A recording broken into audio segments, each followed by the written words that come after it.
کے ساتھ آپ مشاعرہ سماعت فرما رہے ہیں، اس کا شکریہ ادا کرنے کے لیے میں یہاں آیا ہوں اور اس بلندی کو اور بلند بنانے کے لیے یہاں آیا ہوں۔ میں پربتوں سے لڑتا رہا اور چند لوگ گیلی زمین کھود کے فرہاد ہو گئے۔ دوستوں، سن 1991 عیسوی کا زمانہ ہے۔ کراچی میں ایک مشاعرہ ہو رہا ہے، نظامت کا شرف مجھے حاصل ہے، 60-70 ہزار کا مجمع ہے۔ ایک شعر پڑھا جا رہا ہے کہ اب کے جو فیصلہ ہوگا وہ یہیں پر ہوگا، ہم سے اب دوسری ہجرت نہیں ہونے والی۔ 10 منٹ تک سارا مجمع جو ہے وہ ہنگامے اور شور میں ڈوبا ہے۔ درجنوں مرتبہ یہ شعر پڑھایا جا رہا ہے۔ اس کا مطلب یہ ہے کہ 60-70 ہزار مجمع کے جذبات کی تسکین کا سامان اس میں چھپا ہوا ہے۔ پھر 2 برس کے بعد سن 1993 عیسوی آتا ہے، لال قلعے کا ایک مشاعرہ ہے، میں ہی نظامت کر رہا ہوں، 60-70 ہزار کا مجمع ہے۔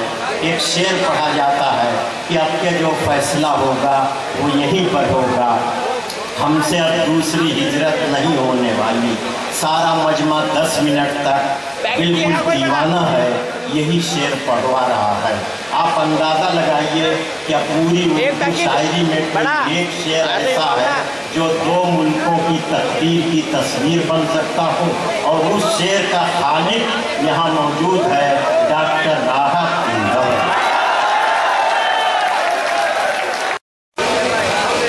کیا ہے کہ فیصلہ جو کچھ بھی ہو منظور ہونا چاہیے۔ یہ میرا فیصلہ جو کچھ بھی ہو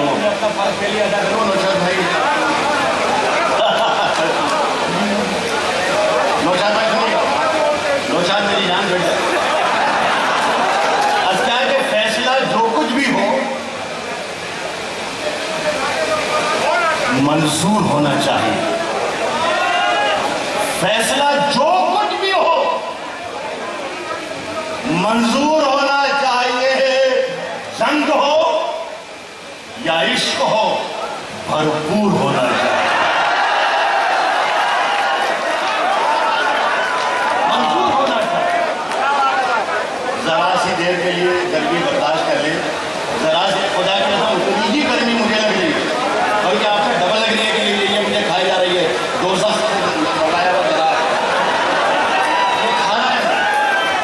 آپ تھوڑی دیر آپ بھی بتا دیں، میں بتا دوں، میرے شعر کو مت مانو گی، میرے شعر کو دوزخ کے حوالے مت کر دیجیے خدا کے، بلکہ میں چاہتا ہوں کہ ریکارڈنگ میں کوئی دلچسپی ہے کہ یہ ڈر کرتا ہے، زیادہ دلچسپی اگر یہ لائٹ، ہاں بس چلیے اب شروع کر دیں۔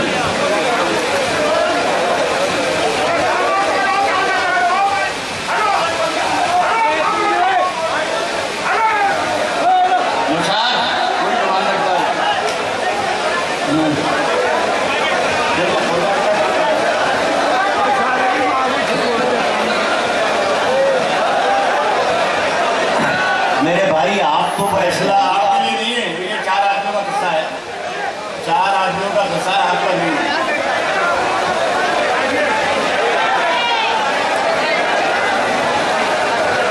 چلیے ایک بات میری سن لیجیے، اس کے بعد میں شعر پڑھ رہا ہوں۔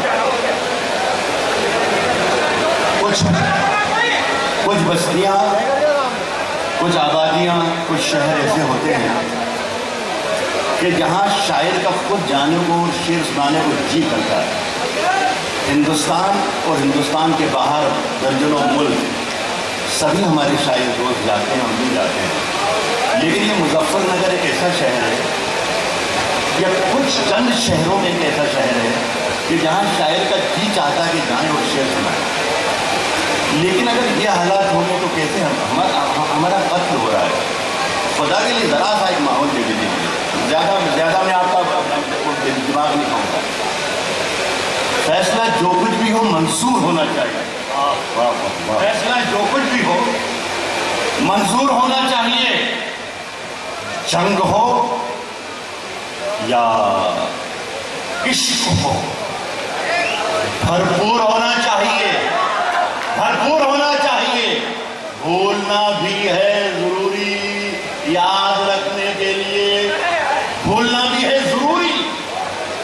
یاد رکھنے کے لیے پاس رہنا ہے تو تھوڑا دور ہونا چاہیے، بھولنا بھی ہے ضروری۔ کٹ گئی ہے عمر ساری جن کی پتھر توڑتے، کیا کہنے ہیں، واہ واہ واہ واہ۔ میرے شعر کا کردار بیٹھا ہے سامنے، آپ کا شعر ہے۔ کٹ گئی ہے عمر ساری جن کی، کٹ گئی ہے عمر ساری جن کی پتھر توڑ کے، اب تو ان ہاتھوں میں کوہ نور ہونا چاہیے۔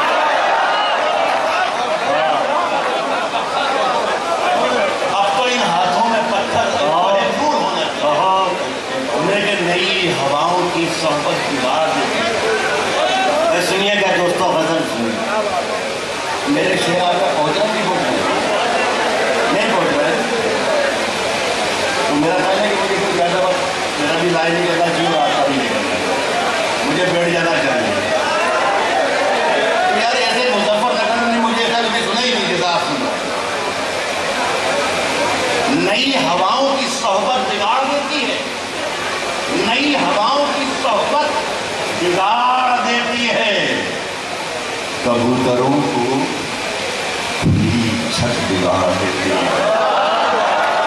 کبوتروں کو کھلی چھت بگاڑ دیتی ہے، کبوتروں کو کھلی چھت بگاڑ دیتی ہے۔ جو جرم کرتے ہیں اتنے برے نہیں ہوتے، سزا نہ دے کے عدالت بگاڑ دیتی ہے۔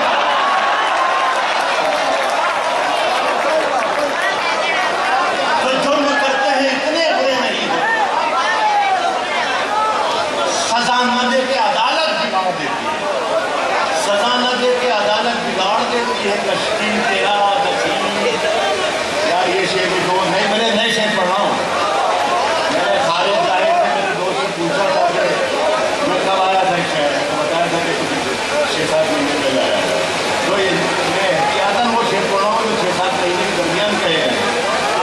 سزا نہ دے کے عدالت بگاڑ دیتی ہے، عدالت بگاڑ دیتی ہے، ملانا چاہا ہے انسان کو جب بھی انسان سے، ملانا چاہا ہے انسان کو جب بھی انسان سے، تو سارے کام سیاست بگاڑ دیتے ہیں۔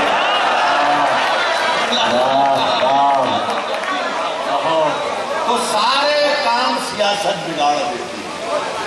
سنیں دوستوں کہ کشتی تیرا نصیب چمکدار کر دیا، کشتی تیرا نصیب چمکدار کر دیا۔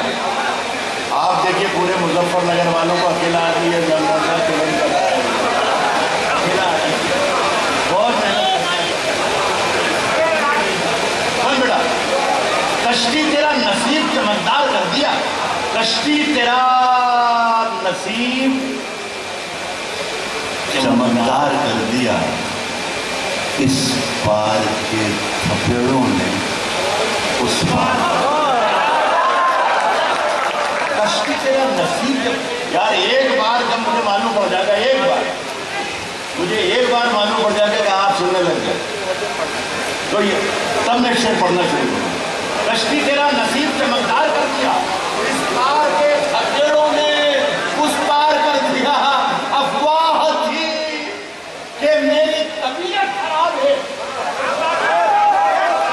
لوگوں نے پوچھ پوچھ کے بیمار کر دیا۔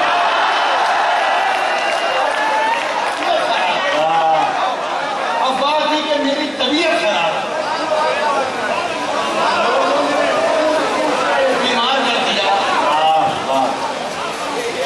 اب شعر پڑھتا ہوں،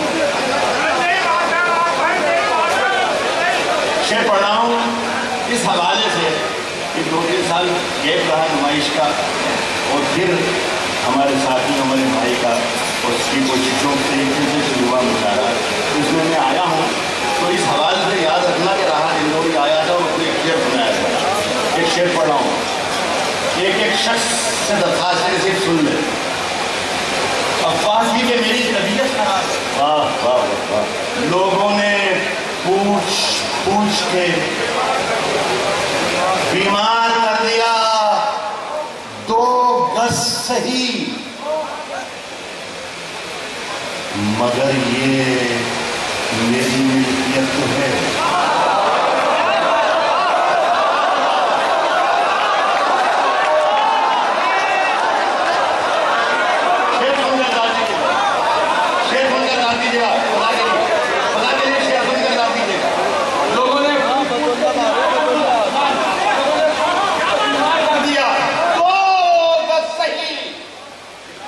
مگر یہ میری ملکیت تو ہے.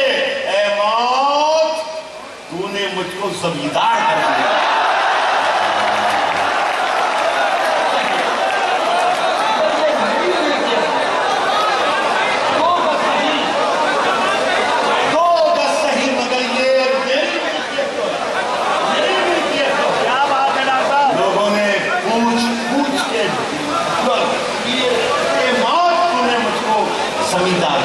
آپ نے عزت رکھ لی اتنے شعر پڑھنے کے لیے قابل کا جس طریقے سے آپ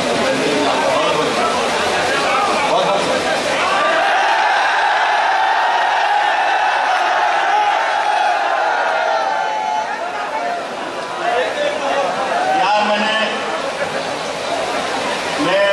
یہ چاہتا تھا کہ ایک بار مجھے لگ جائے کہ میں مظفر نگر میں ہوں اور ایک بار مجھے لگ جائے کہ یہ مظفر نگر والے ہیں تو میں شعر پڑھنا شروع کروں یار.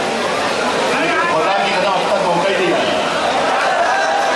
لوگوں نے پوچھ کے فرمایا ہے تو بس صحیح مگر یہ میری ملکیت تو ہے. اے موت تو نے مجھ کو زمیندار کر دیا. سنیں عشق میں جیت کے آنے کے لیے کافی ہوں. محبت سے بڑی کوئی طاقت ہی نہیں ہے اور محبت سے بڑا کوئی ہتھیار ہی نہیں. اسکناؤں کے عشق میں جیت کے آنے کے لیے کافی ہوں. عشق میں جیت کے آنے کے لیے کافی. مجھ پر یقین کیجیے.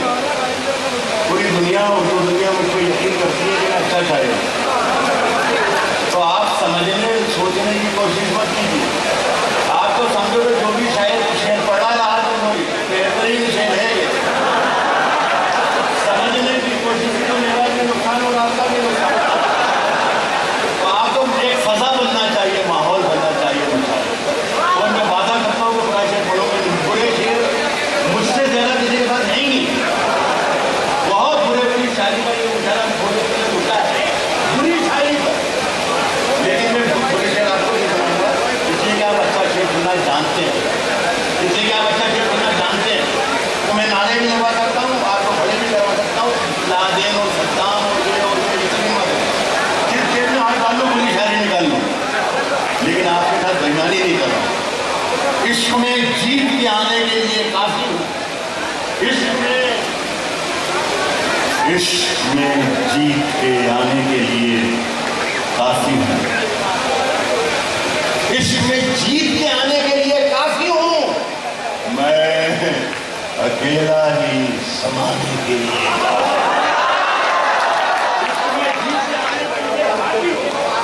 میں اکیلا ہی زمانے کے لیے. میرے ہر خواب کو ہر حقیقت کو میری خواب سمجھنے والے, جواب دے رہا ہوں یہ ساری میڈیا ہے, ہر حقیقت کو میری خواب سمجھنے والے, میں تیری نیند اڑانے کے لیے کافی ہوں.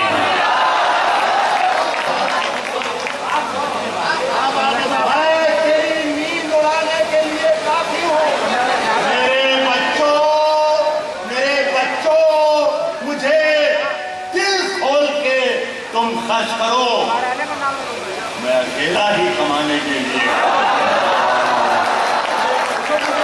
کھول کے تم خرچ کرو, میں اکیلا ہی کمانے کے لیے کافی ہوں. ایک اخبار ہوں, ذمہ داری آپ پر سونپ رہا ہوں. کیا میں سچ بول رہا ہوں تو مجھے بتانا. ذمہ داری آپ پر سونپ رہا ہوں, یہ شعر پڑھ رہا ہوں. ذمہ داری آپ پر سونپ رہا ہوں, میں اکیلا ہی کمانے کے لیے کافی ہوں. ایک اخبار ہوں, اوقات کی کیا میری, مگر یہ ایک اخبار ہوں. اوقات کی کیا میری, مگر ایک اخبار ہوں. اوقات ہی کیا میری مگر شہر میں آگ لگانے کے لیے کافی ہے۔